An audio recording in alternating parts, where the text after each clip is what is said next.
Hello students, good morning. Myself Dr. D. K. Sinha with today's topic regulation of gene expression. Gene expression means appearance of character or formation of polypeptide chain. You know, gene is responsible for the transfer of characters from one generation to another generation, and different characters in livings also appears due to presence of different types of genes. किसी भी livings का जो भी characters है, जो भी character appear हो रहा है वो किसके कारण? जीन्स के कारण. And gene is the part of DNA. Okay, ये तो अलग अलग लिविंग्स का कैरेक्टर अलग हो गया क्योंकि जीन अलग अलग है. लेकिन in all cell of a livings similar types of genes are present. एक ही लिविंग्स के सभी सेल में जीन सेम है, but function of different cell is also differ.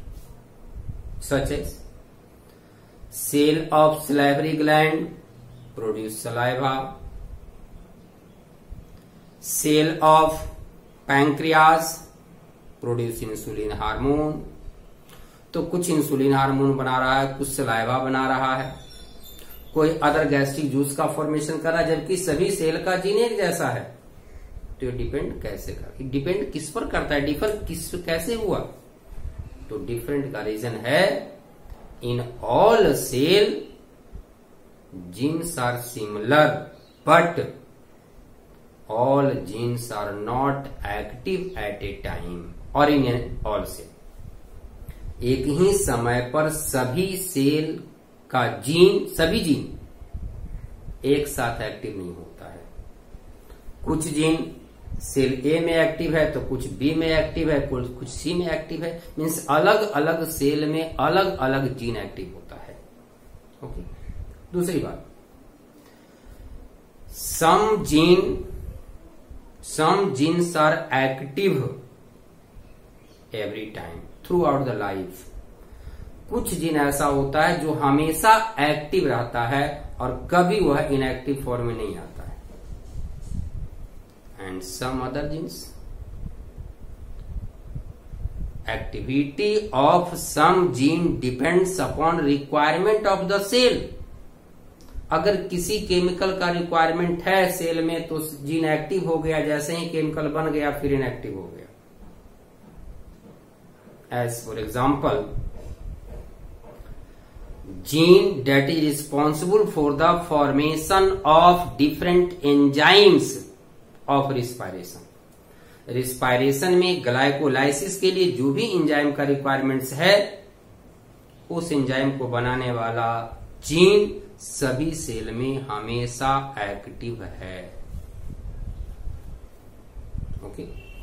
It means genes present in livings are classified into two groups, two types. One is called constitutive genes, also called housekeeping gene. Housekeeping genes का मतलब क्या हुआ? जो हमेशा active है, वह कभी inactive form में नहीं आता है. वैसे जीन्स का नाम देते हैं housekeeping gene, also called constitutive genes. Other is called non constitutive genes that are present in cell in inactive form and became active according to requirement, according to need. वह जीन है cell में लेकिन inactive form में है, और जब जरूरत पड़ता है, रिक्वायरमेंट होता है, वह एक्टिव हो जाता है और फिर इनएक्टिव हो जाता है. वैसे जीन का नाम देंगे non constitutive gene, also called smart gene, also called luxury gene. Okay, also called luxury gene. Now see, gene expression means appearance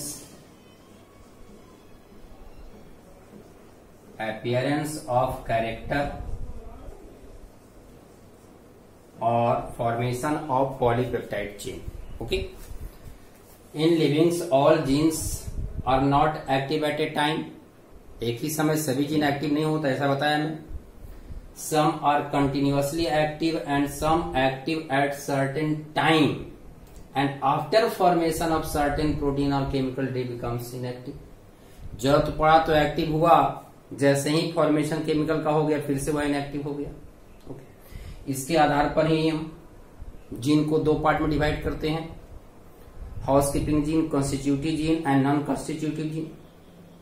and in all cells similar types of genes are present but that cells are functionally different due to activeness of gene. अलग अलग cell का gene, अलग अलग gene active है, इसके कारण उसका function क्या होता है, डिफर होता है।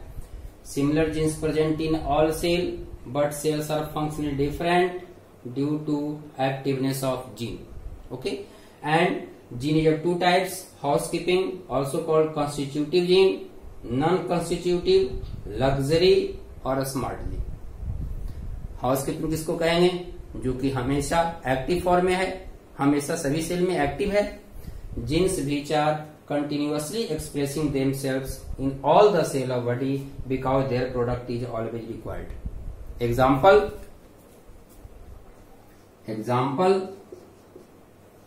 gene for glycolysis.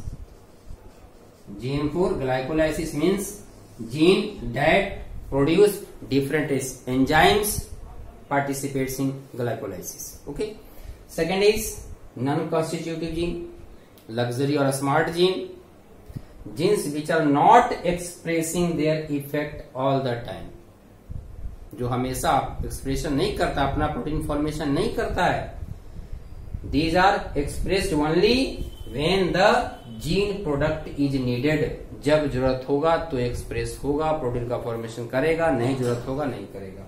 अब देखिए, इसका मतलब है कि नॉन कॉन्स्टिट्यूटिव जीन्स कभी एक्टिव होगा, कभी इनएक्टिव होगा, कभी ऑन होगा, कभी ऑफ होगा।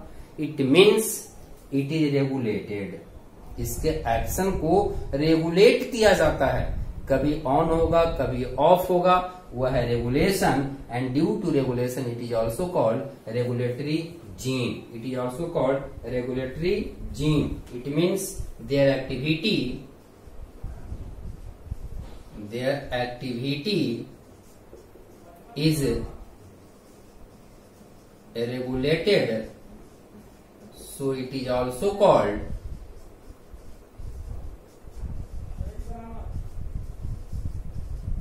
regulatory gene.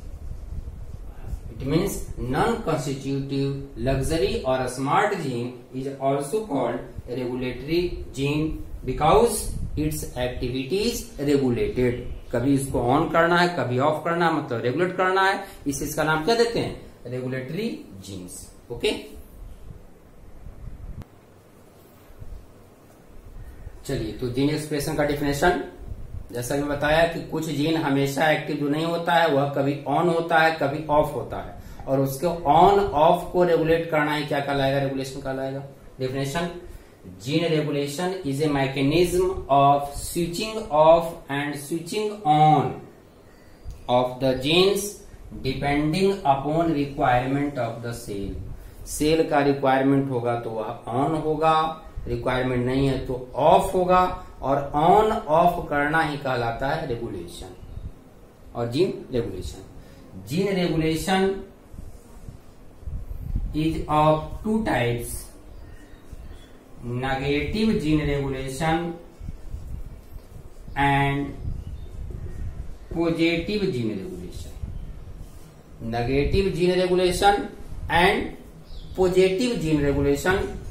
Negative gene regulation is also called inducible gene regulation. It is also called inducible gene regulation. And positive gene regulation is also called repressible gene regulation. Repressible gene regulation. अब देखिए दोनों में difference क्या है, negative और positive gene regulation क्या है। मान लिया जाए कोई एक जीन है, suppose this is a DNA, और इस डीएनए से एमआरएनए का फॉर्मेशन हुआ, and according to code present in mRNA polypeptide chain और प्रोटीन इज सिंथेसाइज्ड। जैसा एमआरएनए है उसके अनुसार प्रोटीन ही बनेगा। अब अगर यह जीन कंटिन्यूअसली एक्टिव है, इट मीन्स यह जीन डीएनए से एमआरएनए बन रहा है, एमआरएनए से प्रोटीन का फॉर्मेशन हो रहा है, कंटिन्यू एक्टिव है, लेकिन जैसे ही बाहर से कोई केमिकल को मिला दिया जाए वह इसके एक्टिविटी को बंद कर दे, यानी कंटिन्यूअसली एक्टिव है लेकिन कुछ केमिकल के प्रेजेंस में इसका एक्टिविटी क्या हो गया, बंद हो गया, तो कहलाएगा रिप्रेसिबल जीन रेगुलेशन। और जिस केमिकल को मिलाने से इसकी एक्टिविटी बंद हो गया वह कहलाएगा repressor, that is called repressor. ठीक है। इंड्यूसिबल की बात करें, जीन्स और DNA is in inactive form, वह तब तक इनएक्टिव रहेगा जब तक कि बाहर से कोई इंड्यूसर को डाला नहीं जाए, उसके साथ जोड़ा नहीं जाए। जब तक इंड्यूसर नहीं जाएगा तब तक वो इनएक्टिव है। जैसे ही इंड्यूसर कांटेक्ट में एक्टिव हो गया तब कहेंगे इंड्यूसिबल। यहाँ एक्टिव है लेकिन जैसे ही आ गया कौन, रिप्रेसर, तो इनएक्टिव हो गया, नाम देंगे repressible. Okay, now right definition, negative and positive gene regulation, negative and positive gene regulation. देखें, जीन रेगुलेशन इज द, इसका देखें, gene regulation is one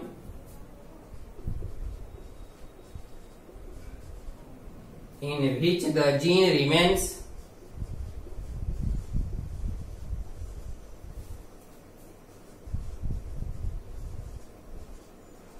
non-expressed, means inactive, unless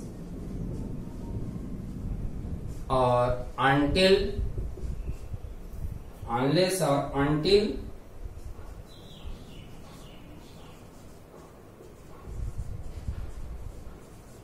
they are induced to deal, यानी जब तक उसमें inducer को नहीं मिलाया गया तब तक वह इनएक्टिव रहेगा, उसका नाम देंगे negative gene regulation. Okay, and positive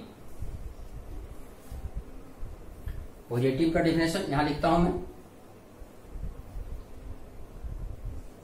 it is positive, it is a type of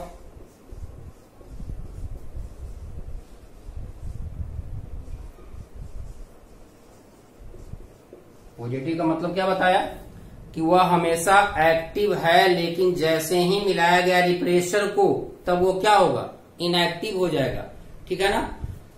regulation in which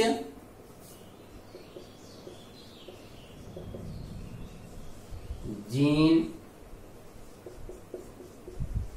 expressing continuously, gene expressing continuously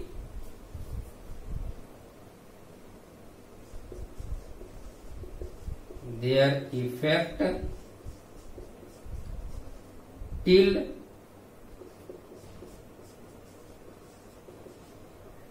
their activities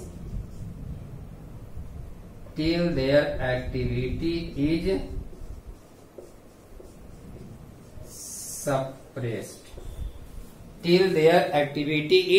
suppressed, जब तक उसके एक्टिविटी को सप्रेस्ड नहीं किया गया तब तक वह एक्टिव रहेगा, लेकिन जैसे ही वो रिप्रेसर के कांटेक्ट में आया इनएक्टिव हो गया। This type of gene regulation is called positive gene regulation. Clear. तो gene regulation two types, negative and positive. Positive is called repressible, negative is called inducible. Inducible occurs with the help of inducer, repressible occurs with the help of repressor. इसमें repressor का requirement होगा, इसमें inducer का requirement होगा। Okay, next, gene regulation occurs in both, it means in prokaryotes and in eukaryotes. Okay, in eukaryotic cell gene regulation occurs at 4 levels. Eukaryotes में 4 level पर gene का expression होता है। कहां कहां? सबसे पहले एक डीएनए है, इस डीएनए से क्या बनना है? Messenger RNA. It means and this process is called transcription. So first level is transcription level. And you know in eukaryotic primary transcript और HNRNA heterogeneous nuclear RNA is formed from DNA.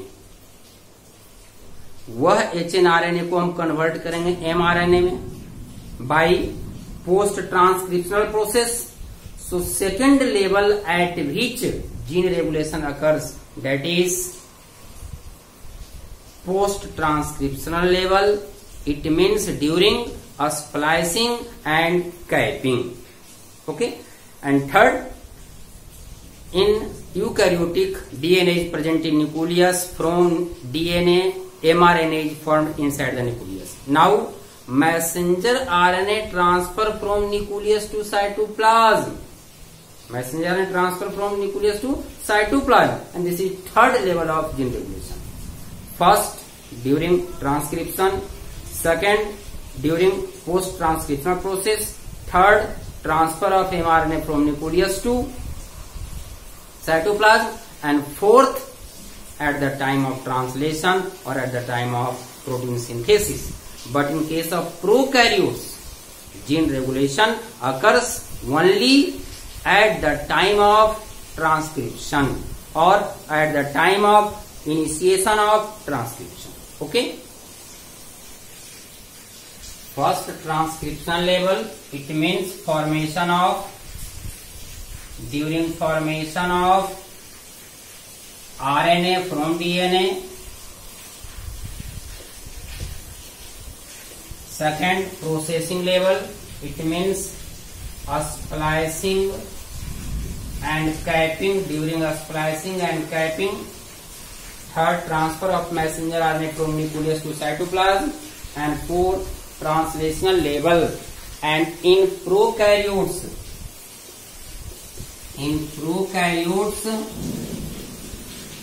gene regulation is at the time of initiation of transcription only. Initiation of transcription only, सिर्फ एक ही समय होता है। और हम लोग को सिलेबस में प्रोकैरियोट्स का ही जीन रेगुलेशन देखना है in E coli body. You know, in eukaryote gene regulation occurs at 4 levels and in prokaryotes only at the time of transcription or initiation of transcription. Okay? अब है कि कुछ जीन कभी on है कभी ऑफ है। आखिर इस ऑन ऑफ का प्रोसेस का रेगुलेशन कैसे होता है, इसके लिए एक कंसेप्ट दिया गया जिसका नाम है operon concept. That is operon concept given by Jacob and Monod. यार, Jacob and Monod French scientist और माइक्रोबायोलॉजिस्ट, इन्होंने एक कंसेप्ट दिया, नाम है operon concept. Okay, so operon concept was given by Jacob and Monod in 1961 during a study of bacterial genetics. Bacterial genetics के study के समय जैकब और मोनोड के द्वारा दिया गया कंसेप्ट ओपेरॉन कंसेप्ट। ओके, अब ओपेरॉन कंसेप्ट है क्या? Operon is A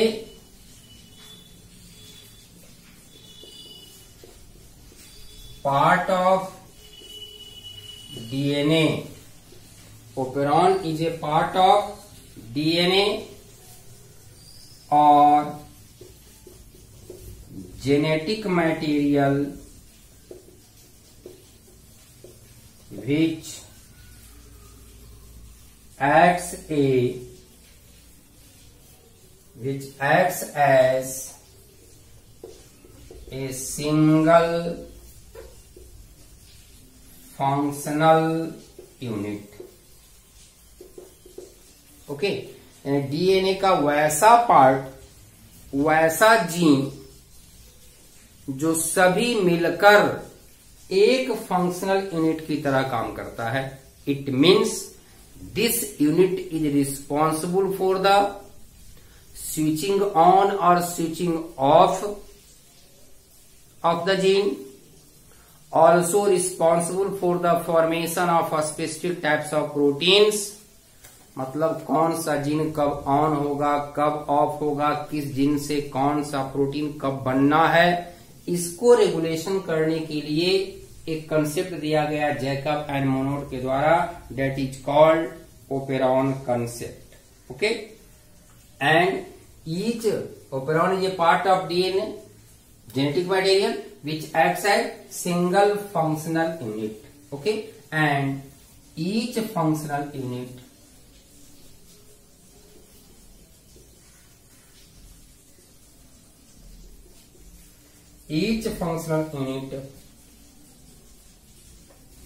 has a few genes,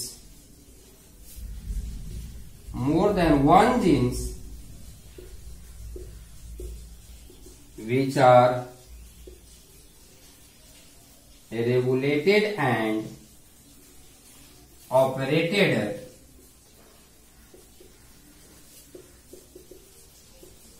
simultaneously। It means each functional unit, each operon consists of more than one genes। एक ओपेरॉन में एक से अधिक जीन होता है और सभी जीन मिलकर जीन एक्सप्रेशन को रेगुलेट करता है। Okay, and in an operon mainly 4 types of genes are present: regulatory gene, operator gene, promoter gene and structural gene। okay, in a operon 4 types of genes are present: regulatory gene, promoter gene, operator gene and structural gene। in operon mainly 4 types of genes are present: regulatory gene, operator gene, promoter gene और structural gene। okay, regulatory gene or regulator gene produce a biochemical for suppressing the activity of operator gene। product is called repressor। suppose that this is DNA molecule, okay, and this DNA segment acts as operon। मान ले कि यह DNA segment operon की तरह act कर रहा है। Operon means more than 1 types of genes. Suppose that यहां से यहां तक पहला, दूसरा, तीसरा, चौथा, first regulator gene, second operator gene, third promoter gene, then the structural gene.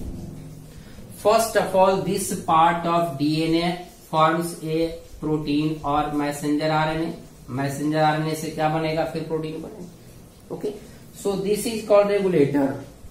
It produce biochemicals for suppressing the operator.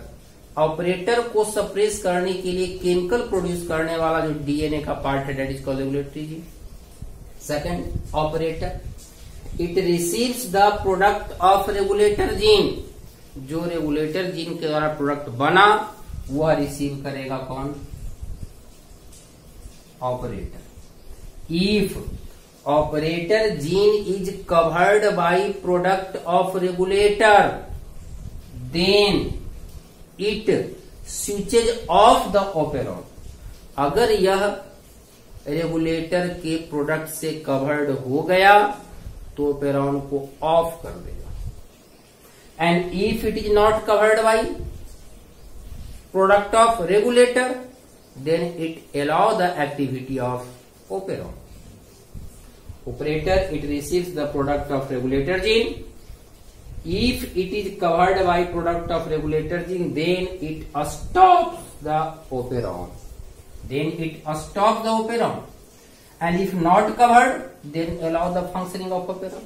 अगर कवर्ड हो गया तो ओपेरॉन के प्रोसेस को बंद कर देगा, ऑफ कर देगा, ना तो मैसेंजर आरएनए का फॉर्मेशन होगा, ना ही प्रोटीन का फॉर्मेशन होगा। लेकिन अगर अनकवर्ड है तो स्ट्रक्चरल से पहले मैसेंजर आरएनए बनेगा, मैसेंजर आरएनए से प्रोटीन बनेगा, प्रोटीन बनेगा तो कुछ ना कुछ कैरेक्टर अपीयर होगा। Okay. And third, promoter. Transcription unit में बताया जा चुका है, transcription unit consist by 3 parts, promoter, structural and terminator. तो फर्स्ट इन पर प्रमोटर है, लास्ट इन पर टर्मिनेटर है। तो प्रमोटर या वही प्रमोटर आ गया, और प्रमोटर का फंक्शन क्या है? Promoter provides a site for attachment of RNA polymerase enzyme that is essential for transcription process. तो promoter से RNA polymerase का attachment होगा। It provides the binding site of RNA polymerase required for transcription, and a structural gene is responsible for the formation of messenger RNA for formation of a specific polypeptide chain. Protein के बनने के लिए messenger RNA का process, messenger RNA का formation structural gene के द्वारा होगा। Okay, so these are the 4 types of gene present in an operon, and these all 4 genes acts as a single functional unit, and that single functional unit is called operon. Okay, operon is of 2 types, inducible and repressible. Operon is of 2 types, inducible and repressible. Inducible means that occurs with the help of inducer. Inducer का मतलब होता है activate करने वाला। अगर inducer है तब operon active होगा, ओपेरॉन ऑन होगा। इंड्यूसर नहीं है, ओपेरॉन ऑफ होगा। ऑफ होने का मतलब है कोई प्रोटीन मैसेंजर आरएनए का फॉर्मेशन नहीं होगा। And in case of repressible, वहां रिप्रेसर का रिक्वायरमेंट्स होगा। अगर रिप्रेसर है तो नहीं होगा, मीन्स ऑफ होगा। इसको देखते हैं आगे, ठीक है ना। Operon is of 2 types. Operons are of 2 types, inducible and repressible. Okay, inducible means on in presence of inducer. Repressible means off in presence of को-रिप्रेसर। एक सिंपल सा एग्जांपल मान लिया जाए, आप अपने घर में काम में बिजी, अपने काम में बिजी हैं, आप मार्केट जाने के मूड में नहीं हैं। आपका कोई दोस्त आया, फ्रेंड्स आया और बोला कि हमें मार्केट जाना है, तो आप पहले इनएक्टिव थे, मार्केट जाने के लिए इनएक्टिव थे, किसी फ्रेंड के आने से एक्टिव हो गया। इट मीन्स आपका वहां जो फ्रेंड काम कर रहा है, इंड्यूसर का काम कर रहा है। फ्रेंड क्या काम कर रहा है? तो अगर इंड्यूसर है तब पोजीशन ऑन होगा, तब पोजीशन क्या होगा? ऑन होगा। ओके। रिप्रेसर, आप मार्केट जाने के लिए रेडी हैं, कोई गेस्ट आ गए तो गेस्ट को छोड़कर तो मार्केट जाएंगे नहीं, अब आप रुक जाएंगे। मतलब पहले आप रेडी थे, ऑन थे, लेकिन जैसे ही कोई केमिकल्स आ गया, एक्सटर्नल फैक्टर्स आ गया, क्या कंडीशन हो गया? ऑफ हो गया। ठीक है ना। So example of inducible operon is lac operon in E coli.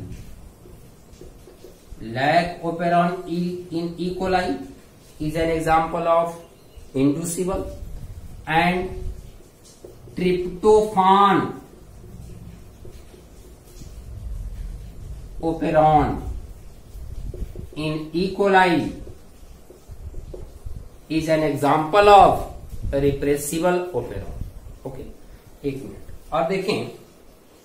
अभी मैं बताया कि रेगुलेटर जीन कुछ न कुछ केमिकल प्रोड्यूस करता है और वह केमिकल ऑपरेटर को कवर करने का काम करता है. अगर कवर हो गया तो ऑफ हो जाएगा, अनकवर्ड होगा तो ऑन होगा.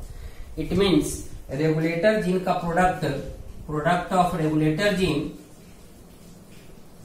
Product of regulatory gene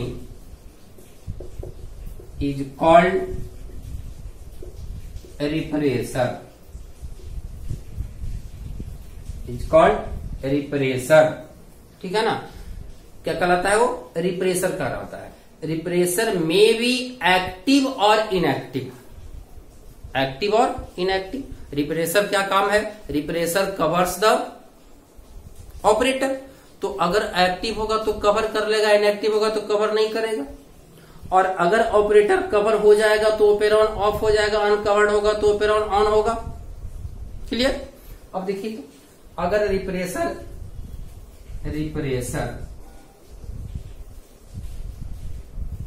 active है, रिप्रेसर क्या है? एक्टिव है. अगर एक्टिव है तो यह ऑपरेटर को कवर कर लेगा, और कवर कर लेगा तो ओपेरॉन ऑफ हो जाएगा, ओपेरॉन का प्रोसेस बंद हो जाएगा. ठीक है ना. यानी ये एक्टिव है तब. अब देखिए, अगर इस एक्टिव रिप्रेसर के साथ हम मिला दे इंड्यूसर, एक्टिव के साथ हमने क्या मिला दिया? इंड्यूसर, तब यह कन्वर्ट हो जाएगा इनएक्टिव रिप्रेसर में.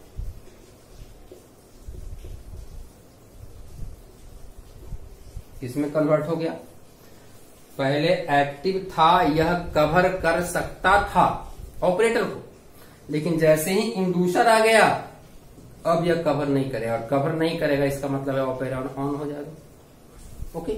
इसके ठीक उल्टा कहिए, यानी यह इंड्यूसर का कंडीशन. दूसरा अगर रिप्रेसिबल की बात करें तो रिप्रेसर जो है, repressor is inactive, not able to cover the operator. Not inactive means not able to cover the operator. और जब इससे कवर नहीं होगा तो प्रमोटर से आरएनए पॉलीमरेज जुड़ेगा और प्रोसेस ऑन होगा. बट इन प्रेजेंस ऑफ को रिप्रेसर, नॉन प्रोटीनस पार्ट, को रिप्रेसर, इट बिकम्स एक्टिव. को रिप्रेसर के प्रेजेंस में एक्टिव हो जाएगा, और जब एक्टिव होगा तो क्या करेगा? यह ऑपरेटर को कवर कर लेगा. ऑपरेटर कवर करेगा मीन्स ऑपरेरॉन ऑफ हो जाएगा. तो इसके प्रेजेंस में ऑफ हो गया, इसके प्रेजेंस में इनएक्टिव होने का मतलब ऑन हो गया. क्लियर. अब दोनों का एग्जाम्पल है जिसको कि हम नेक्स्ट लेक्चर में देखेंगे, lac operon and tryptophan operon. Okay.